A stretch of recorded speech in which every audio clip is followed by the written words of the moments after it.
السلام عليكم ورحمة الله وبركاته. ውድ የራዊ ሚዲያ ቤተሰቦች ቻናላችንን ሰብስክራይብ፣ ላይክ እና ኮሜንት በማድረግ ይወዳጁን። የዓለማችን ቁንጮ ባለሀብቶችና የማንሳ ሙሳ አስደናቂ ታሪክ። ዛሬ ላይ የዓለማችን እጅግ ባለጸጋ ሰው ማን እንደሆነ በተጠየቁ አእምሯችሁ ላይ የሚመጡት እነ ኢለን መስክ፣ ጄፍ ቤዞስ ወይም ማርክ ዙከርበርግ ሊሆኑ ይችላሉ። እነዚህ ሰዎች ያላቸው ሀብት እጅግ ግዙፍ ከመሆኑ የተነሳ የአንድን ሀገር ኢኮኖሚ ሙሉ በሙሉ ሊያንቀሳቅስ ይችላል። ነገር ግን በታሪክ ውስጥ የነበረ አንድ ሰው አለ። የእነዚህን ሁሉ ዘመናዊ ቢሊዮነሮች ሀብት በአንድ ላይ ቢደመሩ እንኳን እንደማይደረስበት ብነግራችሁስ?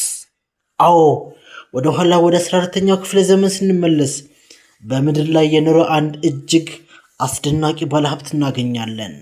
እሱም የማሊው ንጉስ ማንሳ ሙሳ ይባላል።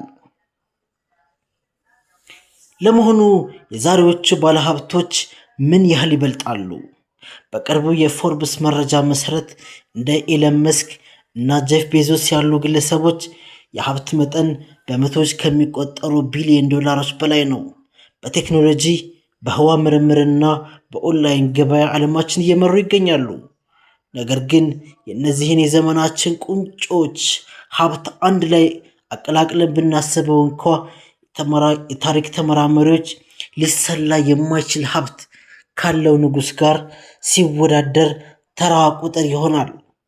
ማንሳ ሙሳ ማን ነው? ማንሳ ሙሳ በ1312 ዓመተ ልደት የምዕራብ አፍሪካዋን የማሊ ግዛት መግዛት የጀመረ ንጉስ ነበር። በዚያ ዘመን ማሊ በዓለም ላይ የሚመረተውን ወርቅና ጨው ግማሽ ያህሉን በቁጥጥሯ ስር አድርጋ ነበር። ይህም ለንጉሱ ወደር የሌለው የሀብት ምንጭ ሆነለት። የታሪክ ተመራማሪዎች እንደሚሉት የማንሳ ሙሳ ሀብት በዛሬው የገንዘብ ግምት ከ500 ቢሊዮን ዶላር በላይ ሊሆን እንደሚችል ይገመታል። ይሁን እንጂ ብዙዎቹ የታሪክ ተመራማሪዎች ሀብቱ ከቁጥር በላይ በመሆኑ በገንዘብ ልክ ልናስቀምጠው አንችልም ይላሉ። ታሪካዊው የሐጅ ጉዞ። ይህንን ሀብቱን ለዓለም ያሳየበት አንድ ታዋቂ አጋጣሚ ነበር። በ1324 ወደ መካ ለመንፈሳዊ ጉዞ ሐጅ ሲንቀሳቀስ የተከተሉት ሰዎች ቁጥር ወደ 60,000 ይጠጋ ነበር። እያንዳንዱ ሰውና በደርዘን የሚቆጠሩ ግመሎች በንጹህ ወርቅ የተጫኑ ነበሩ። ንጉሱ በጉዞው መስመር ላይ በተለይም በግብፅ ካይሮ ውስጥ ለነበሩ ድሆች ወርቅን እንደ አሸዋ ያድል ነበር። ይህን ማድረጉ ግን ያልታሰበ ነገር አስከተለ።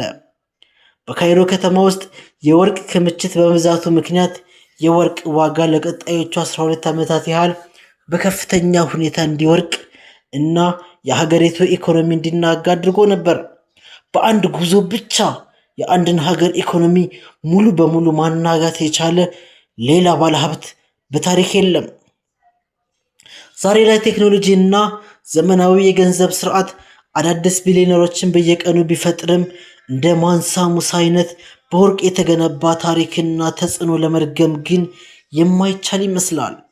የዘመናችን ቢሊዮነሮች ሀብት ይበልጣል ወይስ የጥንቱ የአፍሪካ ንጉስ? እናንተስ ምን ታስባላችሁ? ሐሳባችሁን ኮሜንት ላይ አስፍሩልኝ።